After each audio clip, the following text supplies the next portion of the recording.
to this crisis with North Korea becoming exponentially more worrisome. According to a new report, this analysis done by the Defense Intelligence Agency revealing that North Korea has successfully created this sort of mini nuclear warhead that can fit inside the missiles. So it's not even tipping the missiles.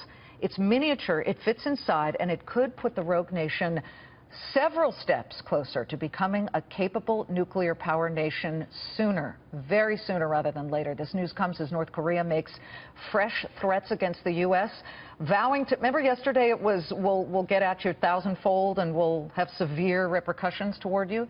Well, now they're saying they vow to send packs of wolves to, quote, strangle those opposing leader Kim Jong-un. Does this new information fast-track the U.S.'s preparedness or attempt to be prepared to immediately respond to a potential attack? Let's bring in Democratic Congressman from California, member of the House Armed Services Committee, John Garamendi, who's just back from the region.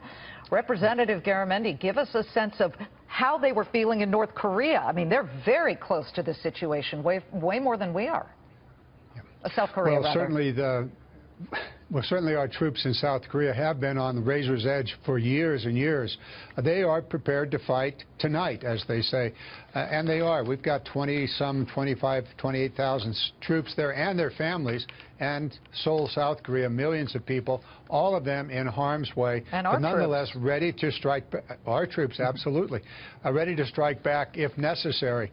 It is a tense and a very dangerous situation. This issue of nuclear, miniaturized nuclear weapons and ICBMs is one more escalation in the problem. Okay, but can I interrupt you? Sure. It sounds, having been on the House Armed Services Committee, that you know what a miniaturized nuclear warhead actually means. How many kilotons? What kind of damage? Can you give us a sense? Well, any nuclear bomb is very, very damaging in the area in which it's going to be dropped. We don't know the exact size of it. If there's one certainly probably aimed at some city in the United States, that city would have major consequences. But you ought to look at the other side of it. Should that ever occur? First of all, we do have anti-ballistic missiles in California at Vandenberg Air Force Base and in Alaska, perfectly capable of dealing with several nuclear-armed missiles coming in from North Korea. So we can protect ourselves. So the chances of that ever getting to the United States cities is very, very slim. However, in the region, it is a very serious risk in the region because that particular nuclear weapon could go on the shorter range missiles and threaten China, Russia, Japan, and certainly South Korea. And so it is a problem that we have to deal with. At the same time, there's some good news. All right. And the good news is that... Okay, go ahead. We'll take good news. The good news is that there is the sanctions are in place, both the United Nations as well as those that we passed out of the Congress and the President signed. That puts incredible pressure on North Korea, and the Secretary of State has said, let's get to the negotiating table, and that's exactly what we should do. They don't want to come to the negotiating table if you listen to them, or maybe it is just bloviating. But yesterday, in one of the most commented upon interviews that we had right here on Countdown in this hour, we talked to Lieutenant General Tom McInerney, and we were just talking about the sanctions that were passed this weekend and whether they're too late. Right. And here's how he feels this may go down. Listen and then comment. Now, what I would tell him is, Mr. Kim Jong-un, if one round of artillery goes into Seoul, Korea, you will get our full nuclear retaliatory capability. There will not be a city left in North Korea. You will be finished. Read my lips. And on top of that, the NSA chief, McMaster, has said that any acquiring or growth of this attempt to really bring on more nuclear missiles by North Korea is, quote, intolerable.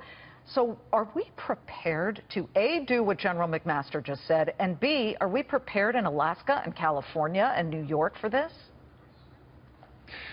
The answer is yes, all the way around. Certainly, we are prepared to deal with a limited number of nuclear-armed intercontinental ballistic missiles headed to the United States. They're very unlikely to get through, and Kim Jong-un knows that. There are other ways that a missile, that a bomb could be delivered in a container ship, possibly. So that, yes, there are risks to be sure. The notion of what to do if, in one way or another, North Korea were to attack South Korea, that would clearly set off a major conflict on the Korean Peninsula. Would it be a nuclear conflict? Probably not unless there was a threat of a nuclear weapon being used by North Korea. But it certainly set off a conventional conflict in which tens of thousands of people would die, both American soldiers, certainly Seoul, South Korea is at serious risk. The end result of that conflict is that North Korea would not exist as an ongoing nation. They would be off the map, not necessarily with nuclear weapons, but with conventional. Yeah. Congressman John Garamendi, member of the House Armed Services Committee, please come back. Thank you very much, because having been at the region, it's important to hear your perspective. So thank you.